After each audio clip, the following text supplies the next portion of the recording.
কোথায় যাচ্ছো? অফিসে। এত সুন্দর সেজে গুজে কেন? আবার পারফিউমও দিয়েছো? তুমি এইভাবে অফিসে যাবে না।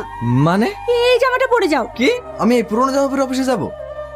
এবার বুঝতে পেরেছি, আমি মোবাইলে যা দেখেছি আর আমার বান্ধবীরা যা বলেছে সব ঠিক। তুমি কদিন ধরে আমার সাথে ঠিকভাবে কথা বলছো না, আবার নতুন নতুন ড্রেস পরে পারফিউম মেখে অফিসে যাচ্ছো। তার মানে তুমি অন্য মেয়ের প্রেমে পড়েছো। কি? তোমাদের মেয়েদের সমস্যাটা কথা বলো তো। যখন কিছু করবা সেটা নিষেধ করবো, শুনবা না। আবার যখন নিষেধ করা বন্ধ করে দেবো তখন সে বন্ধ করতে শুরু করবো। কেন কেন এসব করো? আমি এসব কিছু জানিনি। তুমি এইভাবে অফিসে যাবে না, ব্যাস। পাগলামি করো না, আমার অফিসে দেরি হয়ে যাচ্ছে। সরে দাঁড়াও। না, আমি তোমাকে অফিসে যেতে দেবো না। অফিসে যেতে হলে এই ড্রেসটা পরে যাও। তোমার মাথা খারাপ হয়েছে? আমি এই পুরনো ড্রেস পরে অফিসে যাব?